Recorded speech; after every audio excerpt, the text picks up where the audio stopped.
وعدم التفريط بهذه الكأس وعدم خسارة البطولة الأولى في الموسم. هذه من جانب ليو، تمرير على جهة اليسار، محاولة إلى جوردي ألبا، كرة عرضية صدمت في الدفاع وبعد ذلك تحولت إلى رمية جانبية. أحد لاعبي أتلتيك على الأرض. بالسلامة إن شاء الله، بالسلامة إن شاء الله.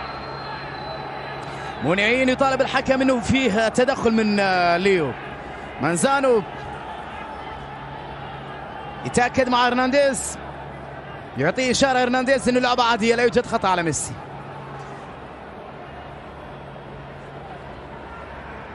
ممكن يشوفها هرنانديز مرة أخرى. على كل حال مانزانو يتأكد مع مساعدة في غرفة الفيديو في الفار للتأكد ما إذا كان هنالك خطأ على ليو. سيذهب هذا مانزانو إلى الفار للتأكد من هذه اللقطة. ميسي الذي كان البارسا يترقب عودته في هذه المباراة يواجه خطر الإقصاء بالبطاقة الحمراء في هذه اللقطة. نعم، الاحتكاك مع الصير في هذه الكرة. هرنانديز يدعو حكم اللقاء مانزانو الذي طرد نيمار في 2017 والإنجليف في 19، كذلك للويس سواريز وسيرجي.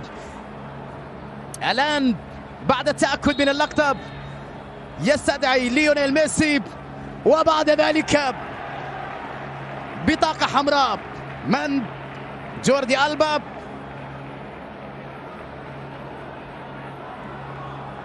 البطاقة الحمراء لجوردي ألبا على ما يبدو، أو لميسي، هو ذهب إلى ألبا.